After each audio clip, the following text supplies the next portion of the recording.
Viewers, मैं हूं अमीश देवगन।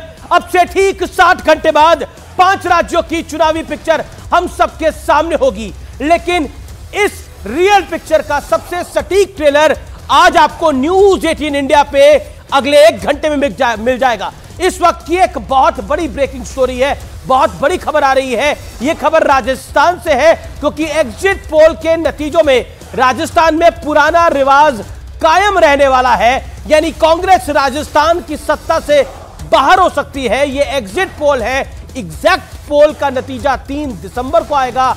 छत्तीसगढ़ में कांटे की टक्कर है, कांग्रेस को बढ़त जरूर दिखाई दे रही है और कई एक्सपर्ट्स पहले कह रहे थे कि कांग्रेस की छत्तीसगढ़ में एक लहर टाइप होगा, लेकिन वो लहर देखने को नहीं मिल रही। लेकिन एग्जिट पोल के नतीजों में ऐसा बिल्कुल नहीं दिख रहा और छत्तीसगढ़ में भी कांटे की टक्कर दिखाई दे रही है। ये इस समय की बड़ी ब्रेकिंग स्टोरी है। हम मध्य प्रदेश के आंकड़ों पे आएंगे, लेकिन पहले आपको मैं एग्जैक्ट नंबर बता रहा हूं इस समय के एग्जिट पोल का क्या है। मध्य प्रदेश की हम बात बाद में करेंगे, लेकिन पहले राजस्थान की बात कर लेते हैं। राजस्थान में भारतीय जनता पार्टी को बड़ी बढ़त देखने को मिल सकती है, लेकिन छत्तीसगढ़ में बीजेपी और कांग्रेस के बीच में कांटे की टक्कर हो सकती है। मेरे साथ इस चर्चा में कई मेहमान जुड़ेंगे जो कि इसकी जानकारी देंगे, लेकिन इस समय की सबसे बड़ी खबर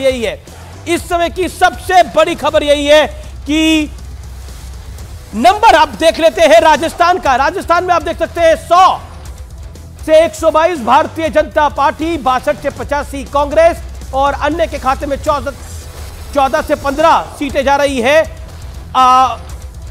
ये एक और एग्जिट पोल है पी मार्क का। 105 से 125 Bharatiya Janata party, 69 to 81 Congress party, 5 से 15 अन्य के खाते में जा रही है।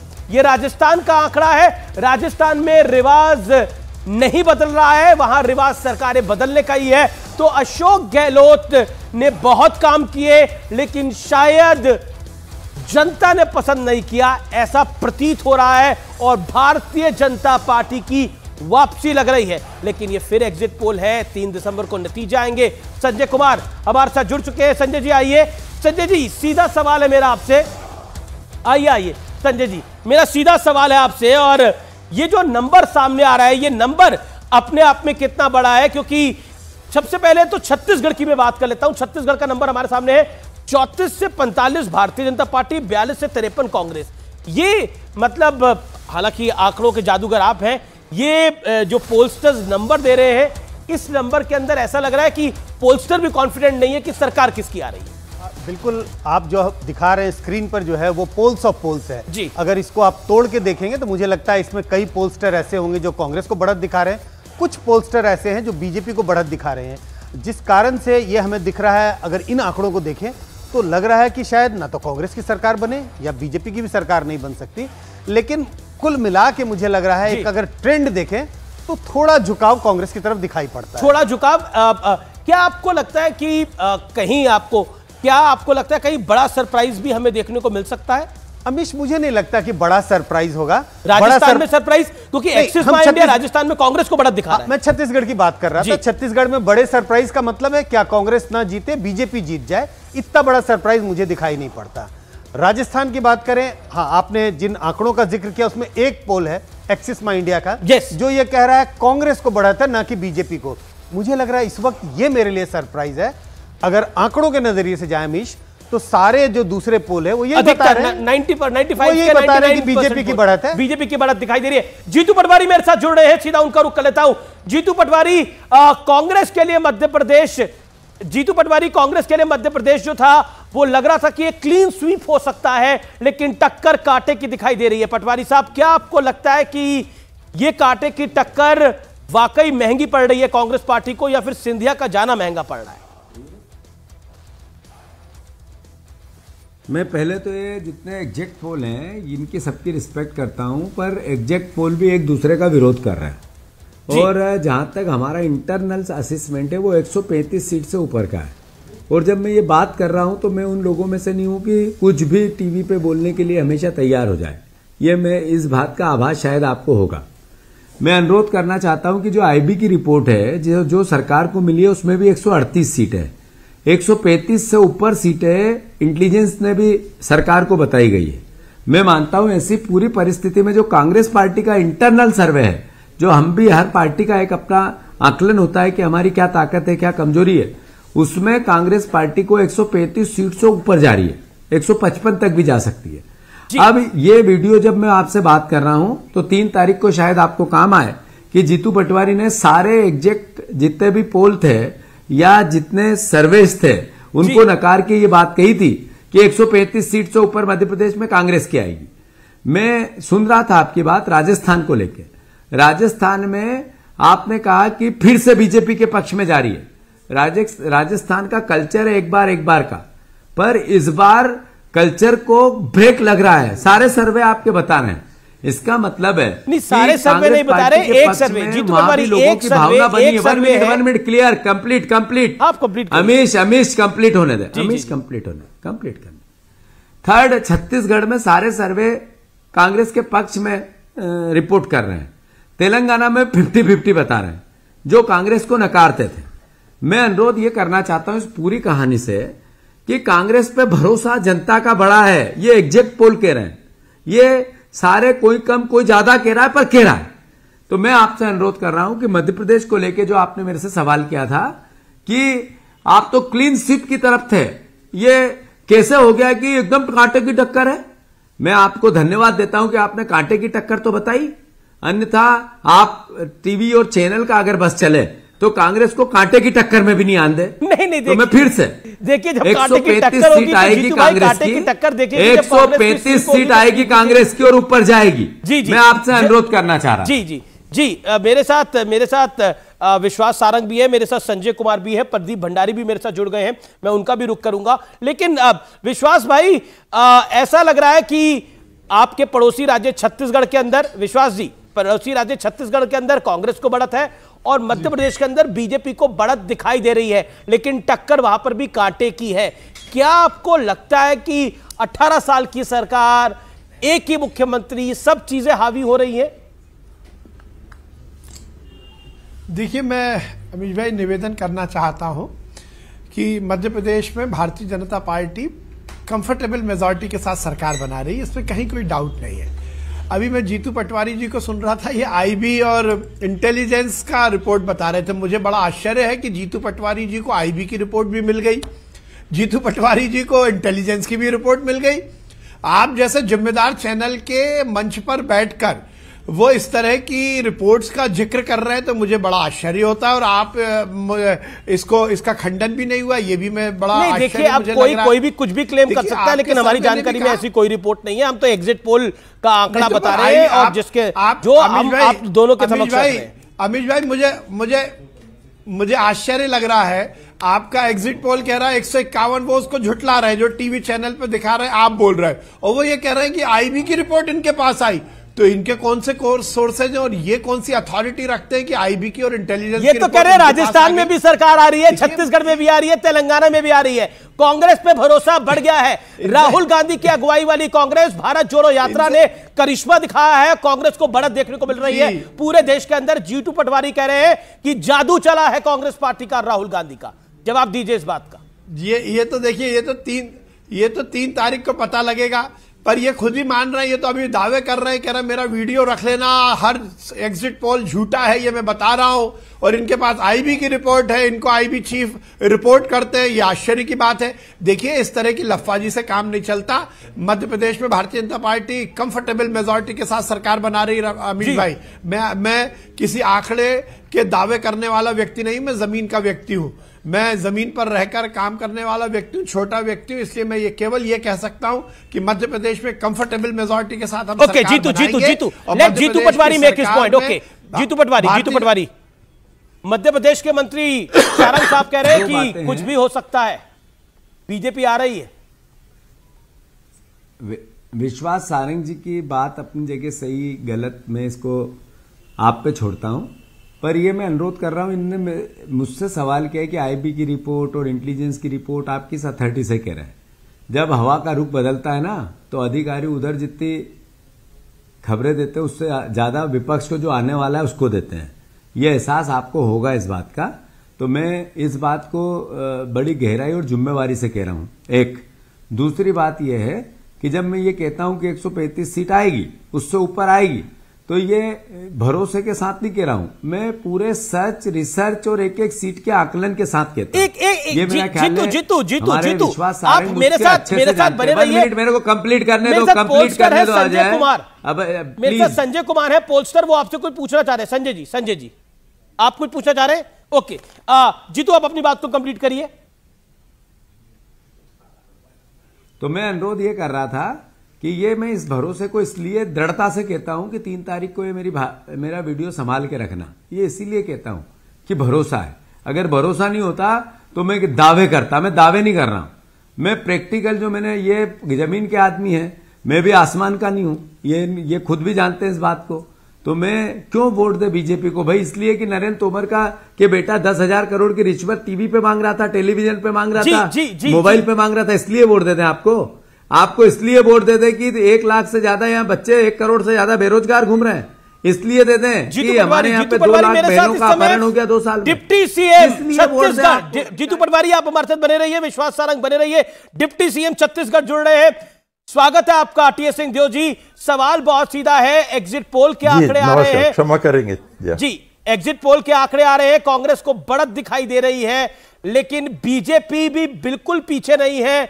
ऐसा लग रहा है कि टक्कर कांटे की भी हो सकती है, लेकिन बढ़त जरूर कांग्रेस को है। संतोष है इस बात का, और मुझे अभी भी विश्वास है कि कांग्रेस 60 के आसपास आएगी। लेकिन क्या आपको लगता है कि इस बार कांग्रेस, क्योंकि दमखम के साथ तो हर पार्टी लड़ती है, लेकिन कांग्रेस क्या एक बिखराव के साथ लड़ रही थी, उसका एक इंपैक्ट पड़ता हुआ दिख रहा है, या फिर आप गेज नहीं कर पाए? क्योंकि ऐसा लग रहा है आदिवासी बेल्ट में बीजेपी बहुत अच्छा कर रही है, आदिवासी बेल्ट में बीजेपी जो पिछली बार बहुत खराब प्रदर्शन किया था वहां बहुत बेहतर कर रही है, और शहरों में बीजेपी अच्छा कर रही है।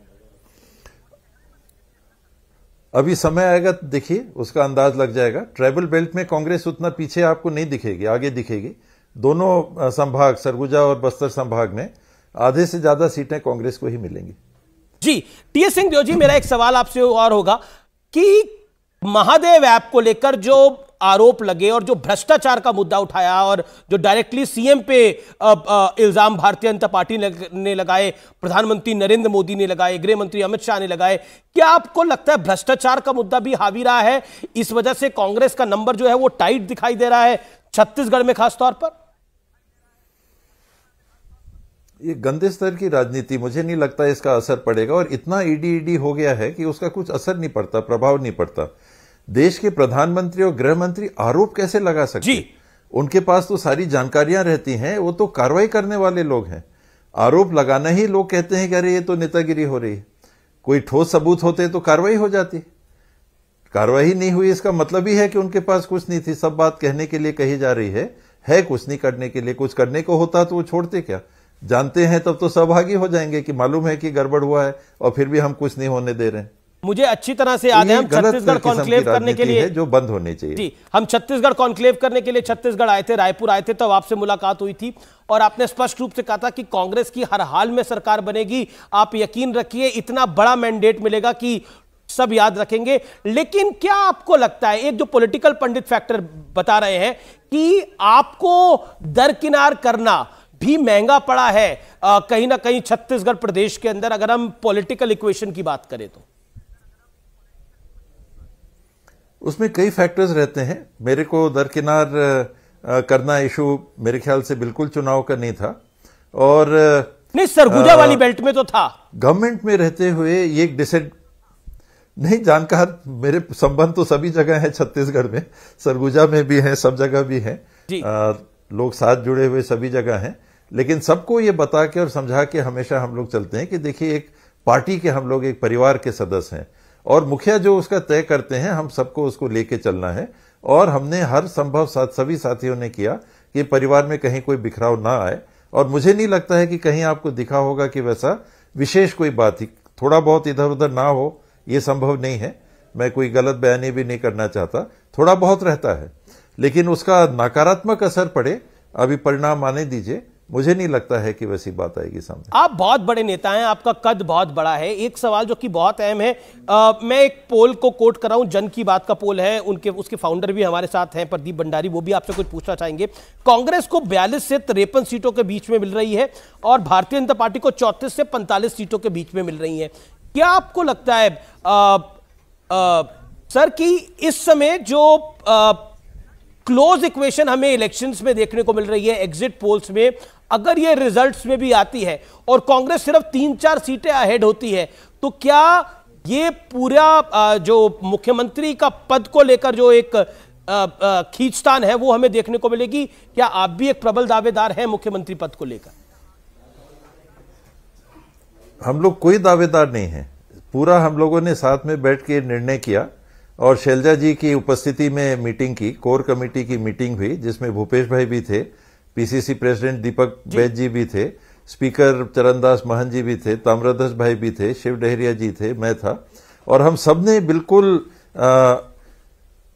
शांति से सोच समझ के ये कहा कि पिछले बार जो ये बात 2.5 साल की चली, ऐसा कुछ हम लोग को बिल्कुल नहीं होने देना है। हाईकमांड का जो फैसला होगा, और हम लोग आग्रह यही करेंगे हाईकमांड से कि आप तय करें, जिसकी जिम्मेदारी आप देंगे, हम लोग सब मिलकर साथ उनके साथ चलेंगे। जी प्रदीप कहीं कोई स्पेकुलेशन की इस बार गुंजाइश नहीं रही। जी प्रदीप, योर क्वेश्चन। जी टीएस सिंहदेव जी, प्रदीप भंडारी बोल रहा हूं जन की बात से। एक ग्राउंड पे ये डेटा के तहत ये सेंटिमेंट देखने को मिला था कि ग्राउंड पे पूरे के पूरे नॉर्दर्न छत्तीसगढ़ में लोग आपको काफी ज्यादा चाहते हैं और उनके मन में ये रोष था कि आपको मुख्यमंत्री नहीं बनाना कांग्रेस के लिए काफी ज्यादा नुकसानदायक हो सकता है, क्योंकि वहां पे आपका पर्सनल वोट बहुत सॉलिड था। आपको लगता है कि क्या कांग्रेस पार्टी जिस तरीके से उनको कम्युनिकेट करना चाहिए था आपके रिस्पेक्ट में, क्योंकि पहले बात हुई थी कि थोड़े समय बाद आप मीडिया में रिपोर्ट्स आई थी कि आप भी सीएम बन सकते हैं, वो नुकसानदायक हो सकता है? वरना पिछली बार 60-65 के अराउंड कांग्रेस पार्टी 60+ पे थी। आपको लगता है कि ये सेंटिमेंट जो है आपके प्रति, जो प्यार का सेंटिमेंट है नॉर्दर्न छत्तीसगढ़ के अंदर, वो एक एंटी कांग्रेस वोट में भी ट्रांसलेट हो सकता है बिकॉज पीपल फील कि you are not treated well? अगर वैसी बात होती, अगर उनके मन में ये भावना है तो आज भी चाहेंगे ना कि अगर मैं विधानसभा का चुनाव लड़ रहा हूं और कांग्रेस की बहुमत आए तो इनके चांस को जिंदा रखो। तो कांग्रेस की सीट हरा के मेरे चांस को वो जिंदा कैसे रखेंगे? अगर वो मेरे शुभचिंतक हैं या मेरे को आगे कोई जवाबदारी चाहते हैं कि मिले, तो ये चाहेंगे कि ज्यादा से ज्यादा सीट हम अपने एरिया से दें, ताकि आखिरी मौका है, चलो भाई अपने बीच का बंदा है, इसको शायद मौका मिल जाए। तो वो नेगेटिव सेंटिमेंट वैसे में नहीं जाएगा। मैं चुनाव नहीं लड़ रहा होता, ये ऐसी कोई बात होती या एकदम दिखता कि दरकिनार कर दिया गया है तो एक अलग बात होती, लेकिन इतना रिस्पेक्ट पार्टी ने दिया, इतना सम्मान दिया, इतने जगह दिए, नेशनल बॉडी में जगह दी, सेंट्रल इलेक्शन कमेटी में जगह दी, उप मुख्यमंत्री के रूप में भी उनने सम्मान दिया, तो वो ऑब्वियसली सबके बीच में ये जाता है कि नहीं, ये सीनियर लीडर्स के भी ध्यान में आदमी है, और उसको अगर और आगे का मौका देना है तो लोगों को हरा के कैसे मौका मिलेगा? लोगों को जिताएंगे तब तो उस आदमी को मौका मिलेगा। बिल्कुल, आप लोग जिताएंगे, लेकिन लास्ट टाइम भी आपको जिताया था, आपको मौका नहीं मिला। प्रदीप का सवाल उसी के इर्द गिर्द था, लास्ट टाइम भी आपको जिताया था, एक उस पूरी बेल्ट में होप थी कि आप सीएम बनने जा रहे हैं, इसलिए उन्होंने एक बहुत बड़ा मैंडेट दिया था। चरणदास महंत के इलाके ने उनको बड़ा मैंडेट दिया था, लेकिन इस बार वो अगर मिसिंग होगा तो क्या वही एक फैक्टर हो रहा है जो क्लोज इक्वेशन बन रहा है? That's the question. नहीं, वो बात नहीं आएगी। जैसे मैंने कहा, मैं फ्रैंकली कह रहा हूं कि गवर्नमेंट जो रहती है उससे एक्सपेक्टेशंस बहुत हाई रहते हैं जी, और उसमें अगर आप सब एक्सपेक्टेशंस को मीट ना कर सकें तो कहीं ना कहीं उसका खामियाजा होता है। दूसरा, सर्ववादीवासी समाज के माध्यम से। जी, मेरा आखिरी सवाल, आप हमेशा बहुत स्पष्टवादी तरीके से अपनी बात को रखते हैं, क्या आपने सोचा था बीजेपी इतना अच्छा इलेक्शन छत्तीसगढ़ में फाइट कर रही है कि इतना क्लोज हो जाएगा ये चुनाव? 5-7 सीटों का डिफरेंस रहेगा। 30-35 के आसपास तो उनके आने की पूरी संभावना थी जी। मैंने कभी भी बीजेपी को राइट ऑफ नहीं किया, बल्कि मेरी आलोचना भी इस बाबत होती है कि आप बीजेपी को क्यों बोल देते हैं कि उनकी उपस्थिति है। अब वो आंकड़े हैं जो बता रहे हैं, तो मैं उनको कैसे नाकारूंगा कि चाहे लोकसभा का चुनाव हो चाहे विधानसभा के चुनाव हो, दोनों पार्टी के मिनिमम एक वोट बेस मिनिमम छत्तीसगढ़ में बना हुआ है। उसके ऊपर के जो फ्लोटिंग वोट रहते हैं 10-1%, वो जिस तरफ जाते हैं उनको बहुमत मिलती है, चाहे वो लोकसभा हो चाहे वो विधानसभा हो। तो ये फ्लोटिंग वोट शेयर का 3 तारीख को हमको सही जानकारी मिल जाएगी। Thank you sir, thank you so much for joining news 18 on such a important day. आपका बहुत बहुत अभिनंदन है, आपको एक बार फिर ऑल द बेस्ट की रिजल्ट जब आएंगे 3 दिसंबर को नतीजे आएंगे। क्या आपको लगता है, जो बात प्रदीप ने बोली, क्या आपको लगता है कि खास तौर पर छत्तीसगढ़ में लास्ट टाइम क्योंकि चरणदास महंत भी थे, टीएस सिंहदेव भी थे और भूपेश बघेल भी थे, वो नहीं है इस बार? देखिए पिछली बार की अगर क्लोज जा रहा है इलेक्शन, पिछली बार की अगर जीत को देखें अमीश, तो कांग्रेस ने बहुत बड़ी जीत हासिल की थी और उसके पिछले 2 चुनावों को देखें तो छत्तीसगढ़ में एक रिवाज रहा है कि भले ही सरकार किसी भी पार्टी की बने, बीजेपी ने 3 चुनाव लगातार जीते थे, लेकिन सारे चुनाव बड़े क्लोजली कंटेस्टेड होते थे, 1-1.5% का अंतर होता था। पिछला बार थोड़ा अनयूजुअल चुनाव था, बड़ी जीत थी, 9% का फासला था, तो फासला तो कम होना ही था, लेकिन हाँ एग्जिट पोल के जो अनुमान आ रहे हैं इस वक्त वो शायद ज्यादा क्लोज बता रहा है, जितना अनुमान अक्सर नहीं किया जा रहा था। जिन फैक्टर का आपने जिक्र किया, टीएस सिंहदेव, इसका कुछ ना कुछ तो असर रहा होगा, क्योंकि उनके समर्थक जो बड़े एंथुजियास्टिक होकर 2018 में कांग्रेस के लिए वोट किए, उतना एंथुजियाज्म उनमें इस बार शायद नहीं रहा हो। जी, मेरे साथ Sudhanshu Trivedi, BJP Rajya Sabha member of parliament, Acharya Pramod Krishnam, Congress के नेता जुड़े हुए हैं, मेरे साथ सीपी जोशी जुड़ रहे हैं जो कि भारतीय जनता पार्टी के राजस्थान प्रेसिडेंट है, अनुराग भदौरिया है मेरे साथ, समाजवादी पार्टी के नेता। सीपी जोशी का मैं रुख करूंगा, प्रदीप भंडारी मेरे साथ हैं। मैं सीपी जोशी, राजस्थान के अंदर एक्सिस माई इंडिया का अभी ताजा एक पोल आया है, एग्जिट पोल।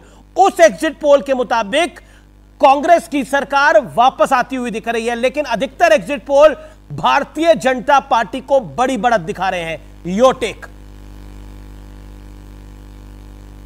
देखिए, मैं सोचता हूं राजस्थान में स्पष्ट बहुमत की भारतीय जनता पार्टी की सरकार बनेगी और ये जनता ने तय कर लिया।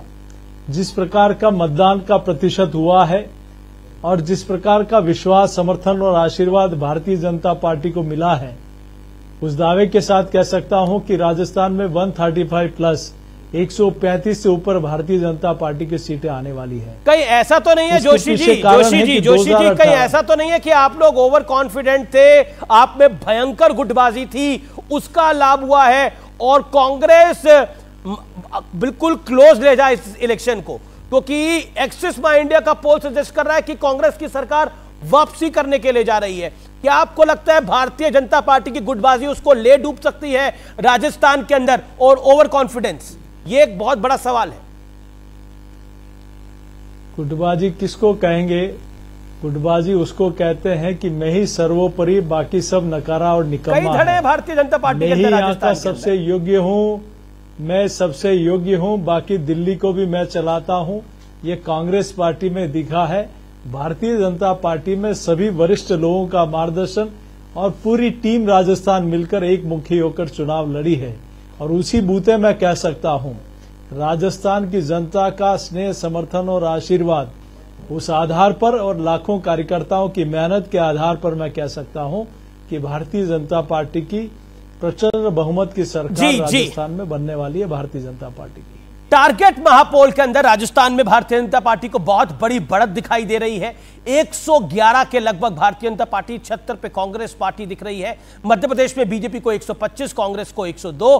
छत्तीसगढ़ के अंदर कांग्रेस को बढ़त है, तेलंगाना में कांग्रेस को बढ़त दिखाई दे रही है। प्रदीप भंडारी मेरे साथ है, सुधांशु त्रिवेदी मेरे साथ है, आचार्य प्रमोद कृष्णम मेरे साथ जुड़े हुए हैं। सीपी जोशी आपका बहुत बहुत शुक्रिया हमारे साथ जुड़ने के लिए। अनुराग भदौरिया मेरे साथ जुड़े हुए हैं, आपका बहुत बहुत शुक्रिया। सीपी जोशी हमारे साथ जुड़ने के लिए, इस महत्वपूर्ण दिन पर आपका अभिनंदन है हमारे साथ जुड़ने के लिए।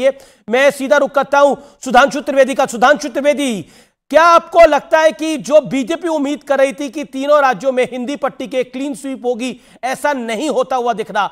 एक क्लोज कंटेस्ट दिखाई दे रहा है और तेलंगाना में कांग्रेस की वापसी या फिर कहे पहली बार कांग्रेस की सरकार बनती हुई दिख रही है। यानी का राहुल गांधी का जादू तेलंगाना में चला है, राहुल गांधी की भारत जोड़ो यात्रा का असर हमें मध्य प्रदेश में देखने को मिल रहा है। Your take.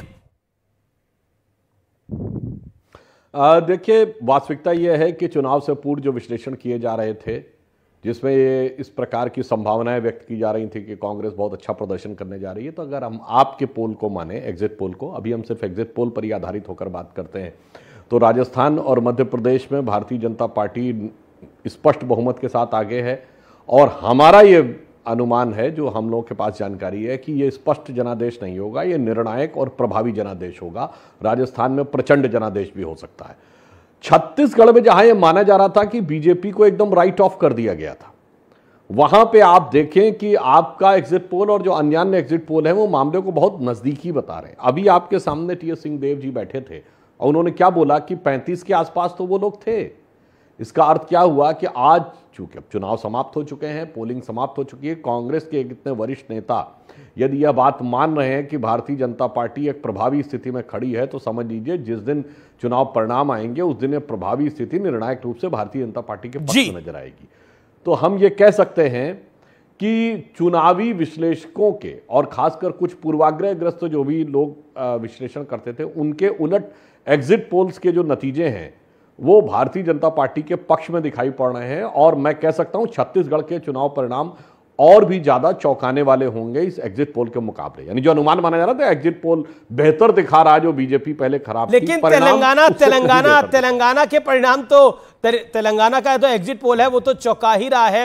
आचार्य प्रमोद कृष्णम, मध्य प्रदेश में एक बहुत बड़ा एज कांग्रेस को दिखाई दे रहा था जो अब मिसिंग दिखाई दे रहा है। छत्तीसगढ़ के अंदर एक लैंडस्लाइड विक्ट्री की जो उम्मीद थी वो भी मिसिंग दिखाई दे रही है। राजस्थान के अंदर चला चली की बेला है, बीजेपी की सरकार दिखाई दे रही है। क्या कहना चाहते हैं? उत्साहजनक मानो तो है और ना मानो तो कुछ भी नहीं है। आचार्य जी, लगता है आवाज आचार्य प्रमोद कृष्ण तक नहीं जा पा रही। एक सवाल मेरा प्रदीप आपसे होगा, आप यूवर ऑन ग्राउंड, आप ग्राउंड जीरो पर थे। मेरा सवाल यह है, क्या जो मध्य प्रदेश में हमें दिखाई दे रहा है क्या वो एक तरफा हो सकता है, यानी क्लियर कट जनता किसी की सरकार बनाए? प्रदीप भंडारी। अमीश जी, चांसेस है, पर वो भी अगर होगा तो रीपैकेज 2018 ही होगा। एक बहुत बड़ा डेटा पॉइंट अमीश जी ये है कि महिला वोट 34 सीट्स में ज्यादा हुआ है इस बार, और बीजेपी के लीड करने के चांसेस उन सीट्स पे ज्यादा है, इसीलिए वो एज आउट विक्ट्री कर सकती है। पिछली बार 14 ऐसी सीटें थी जहां पे 10,000 से कम की मैंडेट थी और महिला वोट की वजह से बीजेपी 14 में से 13 सीटें जीती थी।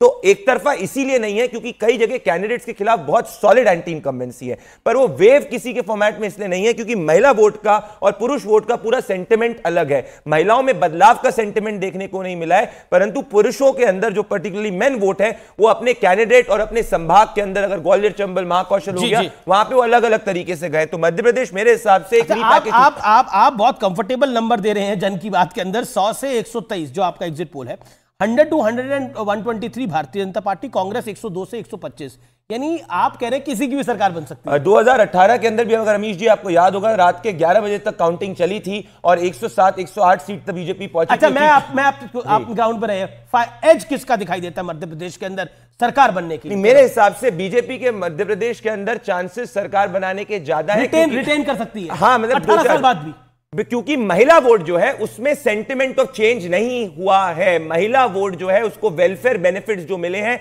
उसके कारण बीजेपी रेस के अंदर है, परंतु कैंडिडेट्स के खिलाफ एंटी इनकम्बेंसी है, इसीलिए वो 40 सीट जो उसकी मार्जिन 5,000 से कम है। कांग्रेस अगर पीछे रहती है तो सिर्फ महिला वोट ना मिलने के कारण अगर रहेगी, और गुटबाजी है कांग्रेस, गुटबाजी दोनों के अंदर है, पर महिला वोट जो है वो कांग्रेस मेजर पुल नहीं कर पा रही, इसी कारण पीछे हो पाएगी। ठीक है, मैं राजस्थान पर तो लगभग क्लैरिटी है कि वहां पर बीजेपी का एक बड़ा एज दिखाई दे रहा है। छत्तीसगढ़ पे मैं आऊंगा, तेलंगाना पे मैं आऊंगा, लेकिन आचार्य प्रमोद कृष्ण मेरे साथ इस समय जुड़ गए हैं। आचार्य जी, मेरा सीधा सवाल है, मध्य प्रदेश में एक बड़ी बढ़त दिखाई दे सकती थी कांग्रेस के अंदर, लेकिन ऐसा लग रहा है कि बीजेपी ने वहां पर अपनी पकड़ को मजबूत करा है। क्या आपको लग रहा है इंडिया गठबंधन बनने के बाद जो हिंदुत्व को गाली दी गई वो भी इंपैक्ट करा है, सनातन को जो गाली दी गई? देखिए अमित जी, पहली बात तो अमित जी पहली बात तो ये है, ये एग्जिट पोल है, एग्जैक्ट पोल नहीं है भाई, और इस पे ज़्यादा कुछ कहना सुनना उतना मुनासिब नहीं होता, उतना ठीक नहीं होता है, उतना उचित नहीं होता है। मगर जो दिखाया जा रहा है उससे मुझे थोड़ा सा आश्चर्य है। आश्चर्य इस बात को लेके है कि भाई छत्तीसगढ़ में जिस तरह से बीजेपी ने भूपेश बघेल जी को टारगेट किया, उनके ऊपर हमले किए, बहुत ही ब्लो लेवल उनके ऊपर इल्ज़ाम लगाए, किसी को पकड़ा तो कह दिया 5 करोड़ रुपए ले लिया, किसी से कह दिया 508 करोड़ दे दिया। तो उससे जनता की सिंपैथी भूपेश बघेल जी की तरफ आई और उसमें उनको काफ़ी बढ़त मिलनी चाहिए थी, लेकिन छत्तीसगढ़ में जितनी कांग्रेस को बढ़त मिलनी चाहिए थी उतनी नहीं दिखाई दी है। इससे मुझे आश्चर्य है। दूसरी बात है मध्य प्रदेश की बात। मध्य प्रदेश में तो हम मानकर चल रहे हैं कि हमारी सरकार बनेगी, कांग्रेस की सरकार बनेगी, पर एग्जिट पोल में नहीं दिखाई दे रहा। एग्जिट पोल में पीछे दिख रही है कांग्रेस पार्टी। हाँ, एग्जिट पोल में पीछे दिख रही है। इससे भी मुझे बड़ा अचंभा हो रहा, बड़ा ताज्जुब हो रहा है। और मैं तो ये मान के चल रहा था कि मध्य प्रदेश में बिल्कुल सरकार बनने जा रही है और कमलनाथ जी मुख्यमंत्री। और राजस्थान में आचार्य जी, राजस्थान में क्या लग रहा था आपको? राजस्थान में भी अब टेलीविजन पे तो मैं यही कहूँगा कि हमारी भी सरकार बननी चाहिए हमारी, और अभी भी हमको उम्मीद है कि बनेगी। बाकी हमारे अंदरूनी जो टेलीविजन पे कहेंगे, वैसे आपको भी भरोसा था कि सरकार नहीं बनेगी। आज कहना ठीक नहीं है। अब अमीश देवगन जी इतना सीरियस नहीं हुआ करते, जिंदगी नहीं, मैं तो मुस्कुरा के ही पूछ रहा हूं आपसे सर। और वैसे भी आज तो आपको अच्छा, एक इंटरेस्टिंग प्रदीप को स्क्रीन पे लेके आइए। प्रदीप, एक इंटरेस्टिंग आंकड़ा मैं आपसे जानना चाहता हूं। ये जो 3 अन्य आ रहे हैं मध्य प्रदेश में, कहीं समाजवादी पार्टी तो नहीं है? नहीं, इनमें से समाजवादी पार्टी नहीं है, एक भी नहीं है। इसमें एक भी समाजवादी पार्टी नहीं है। कुछ बीएसपी के रिबेल, जो बीजेपी और कांग्रेस ने कई लोगों को जो टिकट नहीं दिया, उनको बीएसपी ने टिकट दिया है। तो इसमें से कुछ बीएसपी है, कुछ इंडिपेंडेंट्स हैं, वो इसमें आ रहे हैं। समाजवादी पार्टी की लास्ट टाइम 2-3 सीट्स थी उधर, और एक बेल्ट है, एक पट्टी है जहां सपा का वोट बैंक है। अच्छा, देखिए, वो वोट अल्टीमेटली वहां पे वो कैंडिडेट का वोट है। तो क्या होता है कि वो क्या सपा का कोई कैंडिडेट जीतने की हो सके तो एक जीत सकता है, एक से ऊपर नहीं। एक से ऊपर नहीं। ओके अनुराग, क्या आपको लगता है कि कांग्रेस ने आपका दिल तोड़ा, आपने उनकी सरकार ही नहीं बनने दी मध्य प्रदेश के अंदर? देखिए, राजनीति में इस तरह की बातों का कोई महत्व नहीं होता है। राजनीति में हर व्यक्ति अपना चुनाव लड़ता है, पार्टी अपना चुनाव लड़ती है। समाजवादी पार्टी वहां पे अपने दमखम पे, चूंकि समाजवादी पार्टी की वहां पे सीटें पहले भी रही हैं और समाजवादी पार्टी कार्यकर्ता है, समाजवादी पार्टी वोटर है, इसलिए समाजवादी पार्टी वहां पे लड़ी। और समाजवादी पार्टी की सीटें, आप देखिए प्रदीप भंडारी जी की तो हम बात पे कैसे विश्वास करें। वो अपनी बात को बार बार काट रहे हैं, कह रहे हैं कि महिलाओं का वोट बीजेपी की तरफ जा सकता है। फिर आप पूछ रहे हैं कि 30% जाएगा तो फिर क्या बीजेपी की सरकार बन जाएगी? नहीं, जो कैंडिडेट है उनकी उनके विरोध में वोट पड़ सकता है, क्योंकि एंटी इनकम्बेंशन।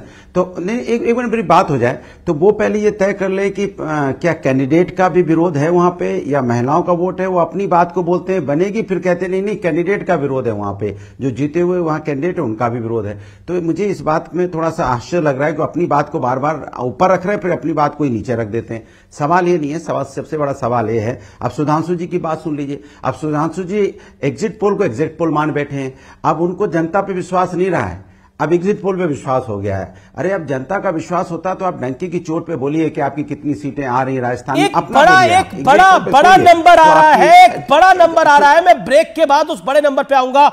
आप देख रहे हैं एग्जिट पोल, ये एग्जैक्ट पोल नहीं है। 3 दिसंबर को फाइनल नतीजे आएंगे। ब्रेक के बाद वापस आ रहा हूं एक बड़े आंकड़े के साथ, बहुत बड़ा आंकड़ा है।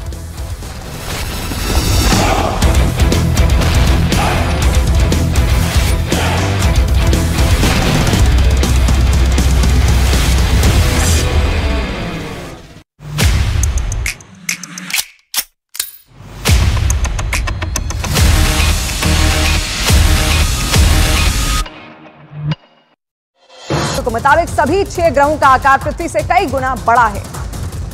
अमेरिका के पूर्व विदेश मंत्री हेनरी किसिंजर का निधन, 100 साल की उम्र में ली अंतिम सांस। अमेरिकी राष्ट्रपति रिचर्ड निक्सन और जेरल्ड फोर्ड की सरकार में संभाली थी विदेश नीति की कमान। रणदीप हुड्डा ने अपनी गर्लफ्रेंड लिन लैशराम के साथ मणिपुर के इंफाल में पारंपरिक मैतेई रिवाज से रचाई शादी। शादी की रस्में इंफाल के एक रिजॉर्ट में हुई। अब हरियाणा में ग्रैंड रिसेप्शन होस्ट करेंगे सेलिब्रिटी। केंद्रीय मंत्री किरेन रिजिजू ने रणदीप हुड्डा की शादी की बधाई दी। दोनों की शादी का वीडियो सोशल मीडिया पर शेयर कर लिखा, मैतेई रस्म रिवाज से हुई शादी।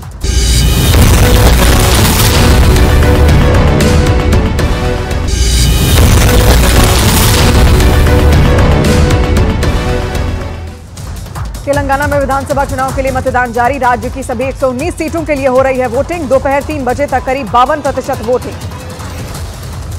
तेलंगाना के जनगांव में कांग्रेस और बीआरएस कार्यकर्ता आपस में भिड़े। पोलिंग बूथ स्टेशन 245 पर दोनों पार्टियों के कार्यकर्ताओं के बीच कहासुनी और मारपीट। बीआरएस नेता के कविता के ने लोगों से रिकॉर्ड तोड़ मतदान की अपील की। शहरी मतदाताओं को मतदान के लिए किया जागरूक।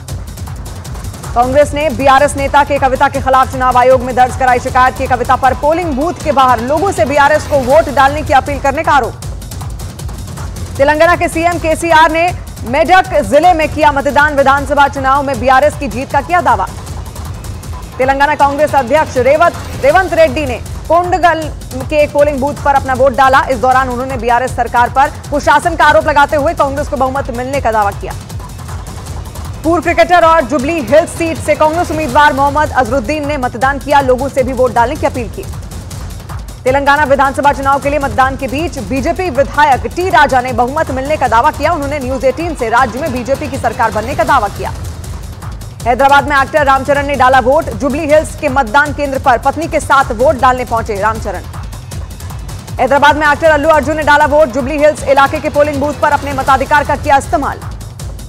तेलंगाना बीजेपी अध्यक्ष जी किशन रेड्डी ने परिवार के साथ किया मतदान। वोटिंग के बाद सरकार बनने पर हैदराबाद का नाम बदलकर भाग्यनगर करने का किया दावा। एआईएमआईएम प्रमुख असदुद्दीन ओवैसी ने हैदराबाद में मतदान केंद्र पर वोट डाला। मतदान के बाद ओवैसी ने लोगों से भी घरों से निकलकर वोट डालने की अपील की।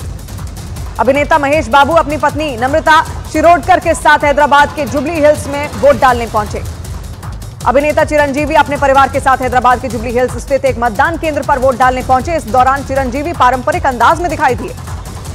अभिनेता नागा चैतन्य ने हैदराबाद में जुबली हिल्स में सरकारी कामकाजी महिला छात्रावास में बने मतदान केंद्र में मतदान किया। अभिनेता श्रीकांत ने हैदराबाद के जुबली हिल्स इलाके में अपना वोट डाला। इस दौरान एक्टर ने लोगों से भी वोट डालने की अपील की। अभिनेता राणा डग्गूबाती ने हैदराबाद में किया मतदान। हैदराबाद में एफएनसीसी के मतदान केंद्र पर किया मतदान। पीएम मोदी की महिला किसानों को बड़ी सौगात। महिला किसान ड्रोन केंद्र का किया उद्घाटन। वीडियो कॉन्फ्रेंसिंग से विकसित भारत संकल्प यात्रा के लाभार्थियों से की बात। पीएम मोदी ने विकसित भारत संकल्प यात्रा कार्यक्रम के दौरान जाति की सियासत करने वालों पर साधा निशाना। गरीब, युवा, किसान और महिलाओं को बताया भारत की सबसे बड़ी जातियां। भारतीय वायुसेना की बढ़ेगी ताकत। डीएसी ने 97 स्वदेशी लड़ाकू विमान तेजस और 156 प्रचंड लड़ाकू हेलीकॉप्टरों की खरीद को दी मंजूरी। पाकिस्तान में फातिमा बनी। राजस्थान की अंजू अचानक वापस भारत लौटी। करीब 5 महीने बाद वाघा बॉर्डर पर छोड़ने आया दूसरा पति नसरुल्ला। देश की जांच और सुरक्षा एजेंसियों ने अंजू से की लंबी पूछताछ। पाकिस्तान से करीब 5 महीने बाद वापस लौटी अंजू अमृतसर में बुर्के में नजर आई। 20 जुलाई को ग्वालियर में अपने ससुराल छोड़कर पाकिस्तान चली गई थी अंजू। मीडिया के सवालों से बचती हुई दिखी। अंजू के पाकिस्तान से वापस लौटने की खबर मिलने के बाद ग्वालियर में उसके टेकनपुर गांव के लोगों ने पहरा लगा दिया और अंजू को गांव में न आने का दावा किया। पाकिस्तान से भारत आई सीमा हैदर के पति गुलाम हैदर सऊदी अरब से पाकिस्तान वापस लौटे। गुलाम हैदर ने अधिकारियों से बच्चों को पाकिस्तान वापस लाने की अपील की।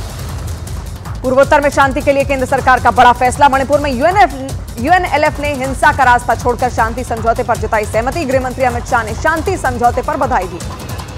प्रधानमंत्री नरेंद्र मोदी आज से 2 दिन के दौरे पर पहुंचेंगे दुबई। क्लाइमेट चेंज पर हो रहे सम्मेलन COP28 में हिस्सा लेंगे पीएम मोदी। उत्तरकाशी के सिलक्यारा टनल में हादसे के बाद का एक्सक्लूसिव वीडियो आया सामने। टनल के अंदर फंसे मजदूरों को अपने मोबाइल से रिकॉर्ड किया गया था वीडियो में टनल के अंदर लाइट और खाने पीने के सामान की व्यवस्था दिखाई दी। 17 दिन बाद टनल के अंदर से सुरक्षित बाहर आए थे सभी 41 मजदूर।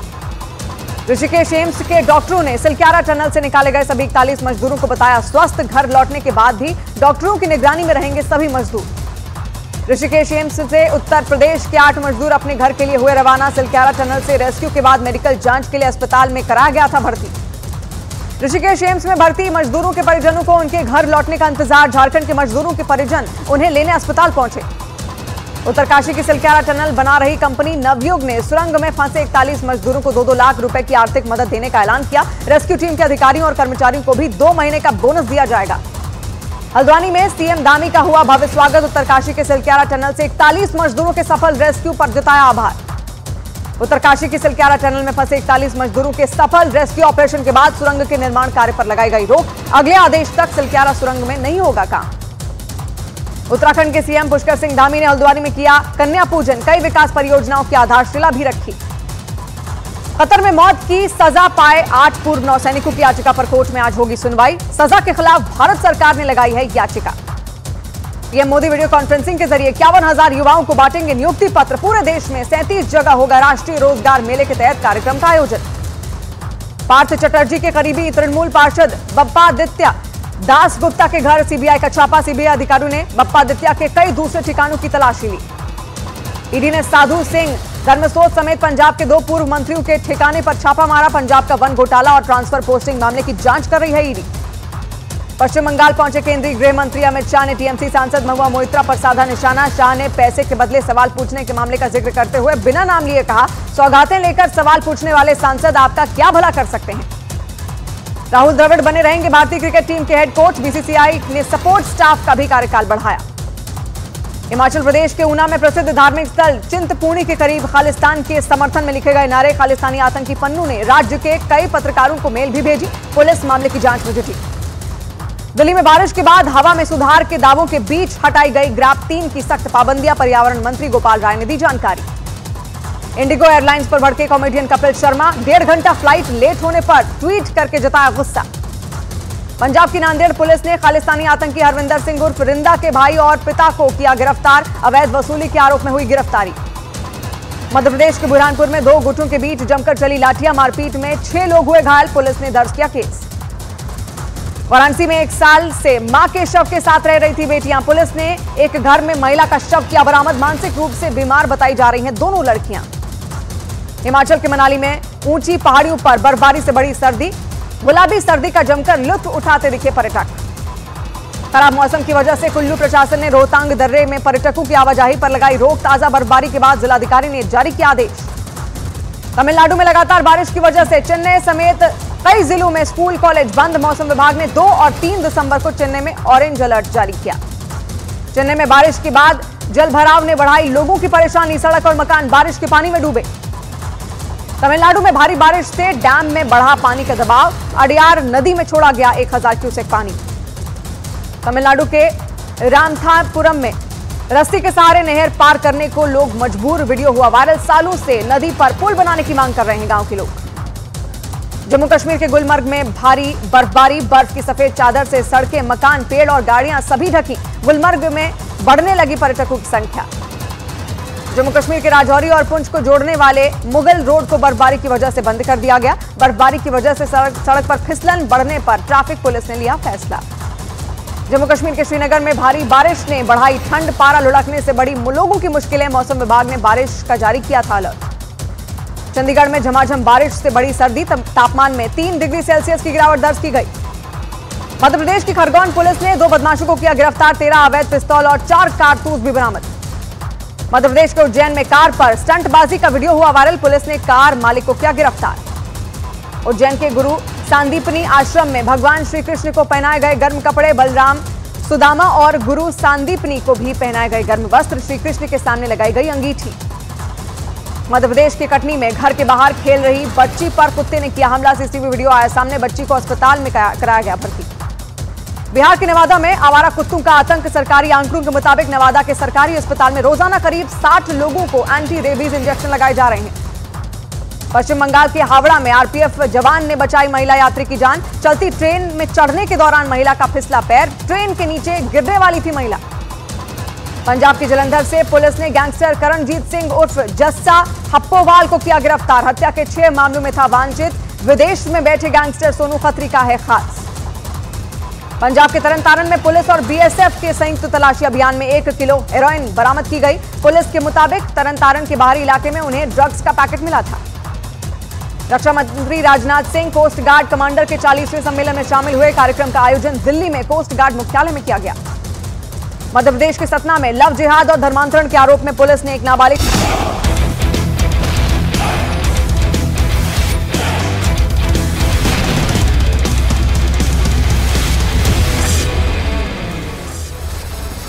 Welcome back viewers. आप देख रहे हैं इस समय एग्जिट पोल के आंकड़े, और एग्जिट पोल के आंकड़े बहुत कुछ कह रहे हैं। हमारे पास सबसे नया पोल है, सबसे नया पोल है एक्सिस माई इंडिया का। मध्य प्रदेश में एक पोल आया है और उस एग्जिट पोल के मुताबिक भारतीय जनता पार्टी को बहुत बड़ी जीत मिल रही है। एक्सिस माई इंडिया के पोल के मुताबिक बीजेपी की सरकार है मध्य प्रदेश के अंदर। 140 से 162 सीटें। एक्सिस माई इंडिया पोल के मुताबिक कांग्रेस नीचे जाती हुई 68 से 90। मध्य प्रदेश चुनाव से जुड़ी यह बहुत बड़ी खबर है। एक्सिस माई इंडिया के पोल में बीजेपी की प्रचंड बहुमत से सरकार है। मैं सीधा रुख कर सकता हूं, मेरे साथ प्रताप सिंह खाचरियावास भी है, प्रदीप भंडारी भी जुड़े हुए हैं। प्रताप सिंह खाचरियावास, मेरा सवाल बहुत सीधा है। अभी एक्सिस माई इंडिया का पोल आया है, उस पोल के मुताबिक राजस्थान में कांग्रेस की सरकार और मध्य प्रदेश में बहुत बड़े नंबर से बीजेपी की सरकार। देखिए, मैं आपके जो सर्वे है उनका सम्मान करता हूं। अलग अलग जितने चैनल्स हैं उन्होंने सर्वे किए हैं, ईमानदारी से सर्वे होता है, सर्वे के नजदीक सरकारें भी बनती है। और ये जो चुनाव से पहले जो बीजेपी ने माहौल बनाया था वो झूठ, फरेब और धोखे का था। राजस्थान में भी जो अलग अलग आंकड़े आ रहे हैं उसमें कांग्रेस भी सरकार बना सकती है, बीजेपी भी बना सकती है। इस तरह की सर्वे रिपोर्ट आ रही है। हमारा ये मानना है कि हमारा काम धरातल पर उतरा है, लोगों तक रिलीफ पहुंचा है। ओल्ड पेंशन स्कीम, हमारी 7 लाख कर्मचारियों को उसका फायदा मिल रहा है। 12,000 जिसको रुपए मिलते थे पेंशन के, उसको 48,000 रुपए मिलने लगे। निर्मला सीतारमण जी ने ये कहा कि ये तो हम बंद करेंगे, हम लागू नहीं कर सकते। 7 लाख कर्मचारी हमें पोल करते हैं, उनका परिवार पोल करता है जी। तो आप हमारे को 28 लाख 30 लाख वोटों का फायदा होता है। इसलिए ये मानना कि बीजेपी ने जो माहौल बनाया था, बीजेपी एक तीर से 2 शिकार करना चाहती थी। कांग्रेस को भी मारना चाहती थी, वसुंधरा जी को भी मारना चाहती थी। एक तीर से कभी 2 शिकार नहीं होते। तो कांग्रेस का तो काम बोल रहा था। ऐसे में ना तो वसुंधरा जी उनसे बड़ी, ना कांग्रेस उनसे बड़ी। कांग्रेस सरकार बनाने पायलट गुट, गहलोत गुट। अब मैं ये नहीं बोल सकता कि आप किस गुट में हैं, आप तो कांग्रेस के गुट में ही हैं, लेकिन गुट कई थे। अब चुनाव हो गया है, एग्जिट पोल है, तो हम ये सब बातें कर सकते हैं आज। प्रताप सिंह जी, बिल्कुल कर सकते हैं, ये आपका हक है और आपको करनी भी चाहिए, क्योंकि आप तो सबसे चर्चित चेहरों में आते हैं देश में। और ये जो हालात हैं उसमें ये मानकर चलना, आप राहुल गांधी जी ने जो मीटिंग ली और पूरा कैंपेन को उन्होंने ऑर्गेनाइज किया, उसके बाद हर आदमी डरता है चुनाव से, चाहे कांग्रेस का लीडर हो चाहे बीजेपी का। कांग्रेस पार्टी भी एक जगह इकट्ठा हो गई थी, बीजेपी को भी इकट्ठा करने की कोशिश हुई, लेकिन बीजेपी ने पूरा कैंपेन झूठ पर चलाया। यदि बीजेपी काम पर आती जी तो लोगों में चर्चा होती। बीजेपी ने खुद का काम तक नहीं बताया, वो सिर्फ हिंदू मुसलमान पर आ गई। जब सिर्फ हिंदू मुसलमान ठीक है, एक सवाल प्रताप सिंह जी, एक सवाल, अगर इस बार कांग्रेस की वापसी हुई तो मुख्यमंत्री कौन? अशोक गहलोत या सचिन पायलट? अगर वापसी हो रही है तो एक्सिस माई इंडिया पोल के मुताबिक। एक बात आप मानकर चलना, ये फैसला राहुल गांधी जी को, खड़गे साहब को एमएलए से बात करने के बाद और रिजल्ट आने के बाद ही होगा। तो मैं राहुल जी ने तो पिछली बार भी फैसला किया था, गहलोत जी नहीं माने। हाँ, अब जो पहले तो हुआ जो सिचुएशन है, एक बार रिजल्ट आ जाए, हम पूरी सरकार बना लें, उसके बाद सारी सिचुएशन क्लियर हो जाएगी, फिर आप भी होगे, मैं भी ये ना हो मेरे साथ प्रताप सिंह खाचरियावास बैठे हैं, वही मुख्यमंत्री बन जाए। क्या बात है, आपके मुंह में घी शक्कर कमाल कर दिया। अच्छा जी जी, अभी देखते हैं क्या क्या होता है। नहीं, क्योंकि आप तो आप शहरों में राजस्थान के बड़े पॉपुलर हैं, जयपुर में बड़े पॉपुलर हैं, तो इसलिए मैंने ये सवाल पूछा। क्योंकि नहीं, ये तो आप कोई भी आदमी आप किसी को मुख्यमंत्री बनाएंगे तो खुशी होगा, लेकिन आप ये मान के चलिए ये फैसला राहुल गांधी जी को करना है, एमएलए को करना है, बहुत जल्दीबाजी है। और भगवान करे हम अच्छी एब्सोल्यूट मेजोरिटी से आ जाएं। और जो आज आपका सर्वे आया उससे मैं एक बात कहूंगा, सर्वे ने दिमाग खोलकर रख दिया। मैं बीजेपी के लोगों से अपील करूंगा, अब झूठ, फरेब और धोखे को छोड़ो, सिर्फ काम की बात किया करो। लेकिन अभी भी जितने एग्जिट पोल आए हैं उसमें सिर्फ एक एग्जिट पोल कांग्रेस की सरकार दिखा रहा है, बाकी सभी एग्जिट पोल बीजेपी को बढ़त दिखा रहे हैं राजस्थान के अंदर, और एक एग्जिट पोल कांग्रेस को एक मार्जिनल बढ़त दिखा रहा है। प्रदीप भंडारी भी मेरे साथ है, he is waiting from long. Okay, Sudhanshu Trivedi, क्या कहना चाहते हैं? एक्सिस माई इंडिया का पोल आया है, मध्य प्रदेश में बंपर जीत है, तो राजस्थान के अंदर कांटे की लड़ाई है और कांग्रेस को बढ़त है एक्सिस माई इंडिया के पोल में। देखिए, मेरा मानना है कि राजस्थान में भारतीय जनता पार्टी को शानदार जीत हासिल होगी। अभी प्रताप सिंह जी ने जो बात कही कि झूठ और सच, तो मान्यवर राजस्थान में तो कांग्रेस के अंदर ऐसी सच्ची तस्वीरें दिखाई पड़ी जो बड़ी भयावह सी दिखने लगी। एक वो वीडियो क्लिप आपको याद है जिसमें कि एक व्यक्ति नारा लगा रहा है राहुल गांधी सोनिया गांधी जिंदाबाद, और उसके बाद उसको झड़प दिया जाता है, रुको अशोक गहलोत जिंदाबाद कहो, और इतना ही नहीं आगे कह दिया जाता है कि राहुल गांधी सोनिया गांधी मुर्दाबाद। मतलब ऐसी सच्ची तस्वीर अद्भुत है, साहब देखने को नहीं मिलती। अशोक माकन जी केंद्रीय पर्यवेक्षक कहते हैं कि विधायक मुझसे मिलने नहीं आए, मैं सॉरी अजय माकन जी मिलने के लिए आते हैं और कहते हैं मुझसे विधायक मिलने नहीं आए, मैं जाकर शिकायत करूंगा हाईकमान से। मुझे लगता है, और देखिए प्रताप सिंह जी इतने बड़े वरिष्ठ नेता हैं, मैं इनको जानता हूं, राजस्थान में पहले भी रहा हूं, मगर इन्होंने जो एक बात कही उसमें कितना सच्चा किरदार उभर के सामने आ गया। इससे पहले टीएस सिंह जी से आप बात कर रहे थे छत्तीसगढ़ के संदर्भ में, उन्होंने भी क्या कहा, हाईकमान तय करेगा कौन मुख्यमंत्री बनेगा, राहुल गांधी जी तय करेंगे। इन्होंने भी क्या कहा, राहुल गांधी जी और एमएलए तय करेंगे। भैया ये खड़गे जी कहां चले गए, ये खड़गे जी कहां चले गए बीच में? इसीलिए हम कहते हैं सर, कौन सा चेहरा सच्चा, कौन सा चेहरा झूठा, ये देश की जनता को बहुत साफ समझ में आ जाता है। और इसमें आपकी गलती थोड़ी मान रहा हूं, ये तो सहज स्वाभाविक बात है। जैसे आपके सच्चा चेहरा राहुल गांधी है और मुखौटा खड़गे जी है। जैसे बीजेपी में भी तो प्रधानमंत्री अगर कुछ तय कर देंगे तो उसको गृह मंत्री अमित शाह या राजनाथ सिंह या फिर जेपी नड्डा टालेंगे थोड़ी। तो यही है, अगर राहुल गांधी और सोनिया गांधी तय कर देंगे तो फिर खड़गे जी कैसे टाल देंगे उस बात को? पॉइंट तो बहुत सीधा है ना सुधांशु जी। मैं उसी बिंदु पे जी बोल दीजिए। नहीं बिल्कुल नहीं, देखिए प्रधानमंत्री जी सर्वोच्च नेता हैं, प्रधानमंत्री leader of the parliamentary party, और वो सर्वोच्च नेता तय करेगा वो होगा।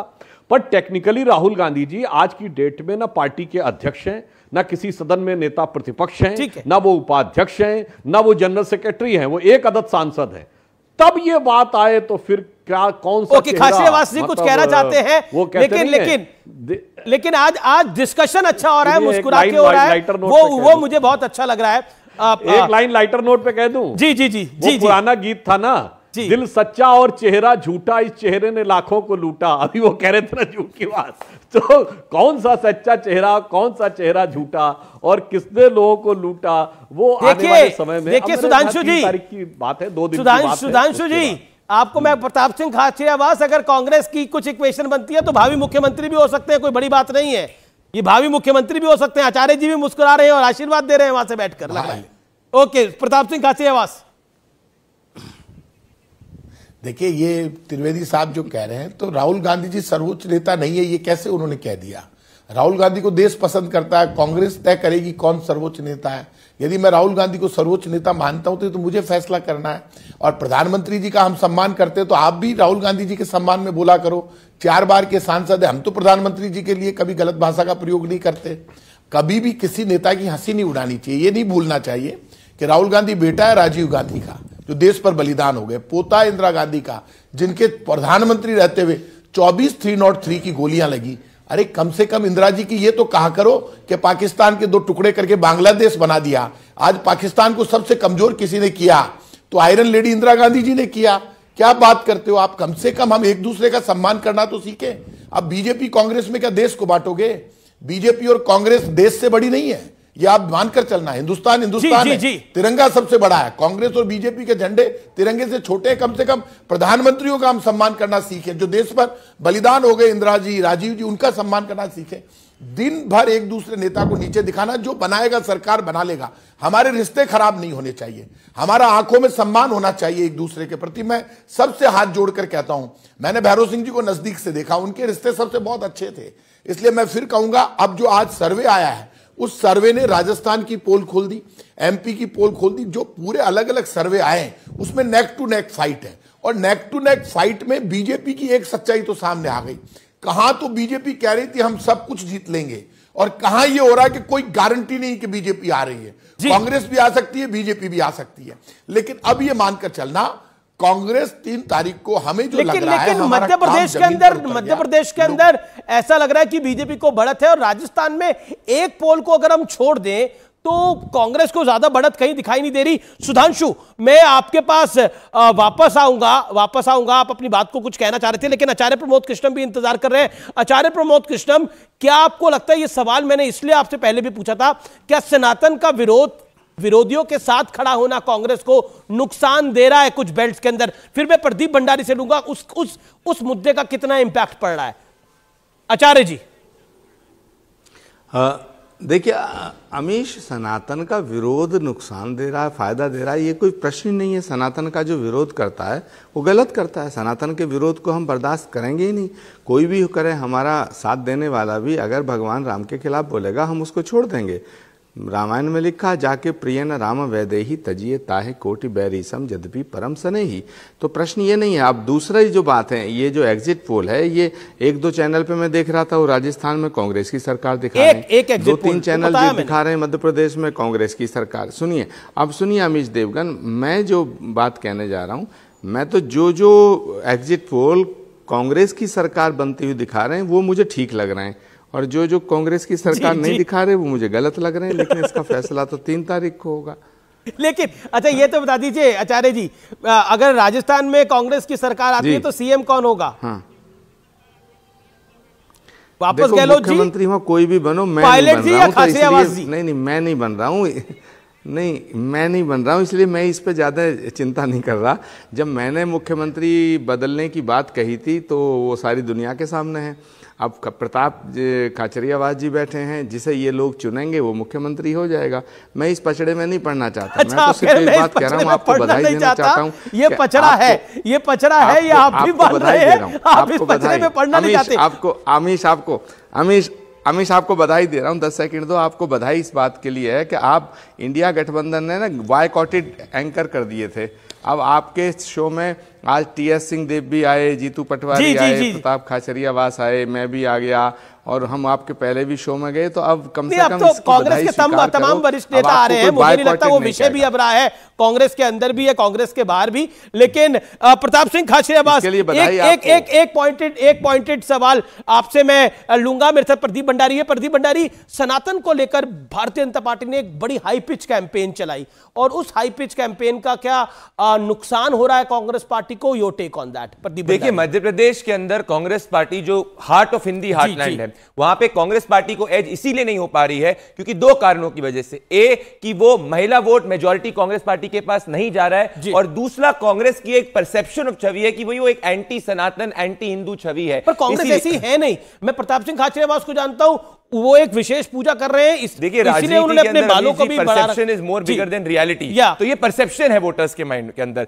और उसके बाद पर कांग्रेस के एकाध नेता ने बोला हो, लेकिन कांग्रेस उस अलायंस के साथ थी जो सनातन के खिलाफ बहुत खराब बयान दे रहा था। देखिए, कांग्रेस पार्टी महबूबा मुफ्ती और तमाम ऐसे लोगों के साथ खड़ी होती है, स्टालिन के साथ खड़ी होती है। उसके बाद जब स्टालिन के बेटे ने बयान दिया, उसका खुल के कांग्रेस पार्टी ने विरोध किया, तो ये वोटर्स को कांग्रेस से दूर करता है। तो राजस्थान में भी इसका नुकसान हो रहा है। राजस्थान के अंदर भी अगर आप जाके देखेंगे, उदयपुर के संभाग के अंदर और बाकी कई आपका पोल राजस्थान में बीजेपी की सरकार बना रहे हो। मैं 10 सेकंड का अनुराग भदौरिया ने मेरे को कहा था, उसमें मैं कहना चाहता हूं, यही बात अनुराग भदौरिया ने 2022 उत्तर प्रदेश चुनाव के वक्त भी कही थी, और 2022 के उत्तर प्रदेश के नतीजे भी आए थे। राजनीति और चुनाव 2022 में उत्तर प्रदेश में आपका हम लोग ने 270 बीजेपी दिया था, और 270 तक ही बीजेपी आई थी। अनुराग भदौरिया जी को कहना चाहता हूं, मेरे मित्र हैं, चुनाव जो होता है वेरिएबल्स पे होता है, तो कोई बात नहीं। जब आया था जब नंबर आया था एग्जिट पोल का उत्तर प्रदेश इलेक्शन के अंदर भी, तब आप भी बोल रहे थे ऐसा नहीं होगा, लेकिन हुआ ऐसा ही। देखिए, कई बार एग्जिट पोल सही हो जाते हैं, आपने देखा होगा, लेकिन ज्यादातर तो गलत ही होते हैं। आप देखिए, प्रदीप भंडारी जी कह रहे हैं, देखा मैंने बोला था उस समय। अरे कई बार तो मुझे याद है, एक एग्जिट पोल का नाम नहीं लेना चाहता, वो सही हो गया था, उसके बाद आज तक सही नहीं हो पाया। वो कौन है, एक अब मैं क्या नाम लूं आपके चैनल पे, वो उस समय सही हुआ था, एक दो बार सही होता है, फिर नहीं भी सही होता है, क्योंकि एग्जिट आप अगर इतना ही सही हो जाए तो फिर चुनाव की जरूरत ही नहीं। आप पहले बता दिया करेंगे भाई ये जीत रहा है, वो जीत रहा है। एरर का 5% 10% का तो एक एरर रहता ही है। लेकिन मैं फिर आ रहा हूं मुद्दे की तरफ। सुन तो लीजिए, मैं फिर आ रहा हूं मुद्दे की तरफ, मैं फिर आ रहा हूं। प्रताप सिंह खाचरियावास, तेलंगाना में कांग्रेस को बढ़त दिखाई दे रही है, राजस्थान में बीजेपी को बढ़त, मध्य प्रदेश में बीजेपी को बढ़त, छत्तीसगढ़ में कांटे की टक्कर। क्या आपको लगता है कि अगर ये नंबर्स रेप्लिकेट करते हैं 3 दिसंबर को, तो ये कांग्रेस के लिए झटका होगा? क्योंकि कांग्रेस की राजस्थान में भी सरकार है, कांग्रेस की सरकार छत्तीसगढ़ में भी है, लेकिन छत्तीसगढ़ में भी अगर मामला फंस जाता है तो फिर कांग्रेस के लिए एक झटके की तरह होगी, 2 राज्यों की सरकार चली जाती है। देखिए, आप ये मानकर चलना, प्रकृति सब कुछ बैलेंस करती है और वोटर वोट दे चुका है, कांग्रेस को झटका लगेगा नहीं। जो रिजल्ट आ रहे हैं, जो आंकड़े आ रहे हैं, वो मैं ये इस बात को आ रहा हूं कि कांग्रेस विन करेगी राजस्थान, छत्तीसगढ़ और मध्य प्रदेश। आप देख लेना, कोई बहुत ज्यादा अंतर नहीं है। आप एग्जैक्ट पोल देखेंगे अलग अलग चैनल्स का तो आपको पता चल जाएगा। और मैं ये मानता हूं जो एग्जैक्ट पोल आया है उसके विपरीत बीजेपी तो पता नहीं क्या क्या हवा बना रही थी, लेकिन वो स्थितियां बदलने लगी है। राजस्थान में, मध्य प्रदेश में और छत्तीसगढ़ में कांग्रेस विन कर जाएगी, आप देख लेना। मेरा ये मानना है कि कांग्रेस ने जो चुनाव लड़ा है वो अपने डेवलपमेंट और पब्लिक वेलफेयर के मॉडल पे लड़ा है और वो डायरेक्ट रिलीफ पहुंचा है और गारंटी पे भी लोग भरोसा करते हैं। इसलिए जल्दीबाजी होगी ये कहना कि बीजेपी सरकार बना लेगी, लेकिन ये नेक टू नेक बिल्कुल फाइट रहेगी और आप देख लेना। आप कह रहे हैं नेक टू नेक फाइट रहेगी, आसान नहीं है बीजेपी के लिए सरकार। जी शुक्रिया, आप तमाम लोगों का बहुत बहुत शुक्रिया हमारे साथ जुड़ने के लिए, बहुत बहुत शुक्रिया। एक सवाल प्रदीप भंडारी, मध्य प्रदेश में आप बीजेपी को आगे रख रहे हैं, राजस्थान में आप बीजेपी को आगे रख रहे हैं, छत्तीसगढ़ में कांग्रेस को आगे रख रहे हैं। बिल्कुल। तेलंगाना के अंदर कांग्रेस पार्टी जो है बीआरएस से ज्यादा सीट लाएगी। देखिए सरकार वहां पे कोई भी कितने 10 एमएलए पिछली बार कांग्रेस पार्टी के बीआरएस लेके चली गई थी, बट कांग्रेस पार्टी का ज्यादा सेंटिमेंट ग्राउंड पे है और जो कांग्रेस पार्टी है उसको बीआरएस से ज्यादा सीट आ सकती है तेलंगाना के अंदर। यूथ वोट कांग्रेस पार्टी को तेलंगाना के अंदर एंटी बीआरएस वोट ज्यादा मिल रहा है। जी ये बड़ी बात है कि तेलंगाना के अंदर कांग्रेस को एज मिल सकता है, लेकिन सरकार किसकी बनेगी इसमें एक बड़ा कंफ्यूजन है। लेकिन एग्जिट पोल जारी है, अमन आगे बढ़ाएंगे। अमन, ओवर टू यू।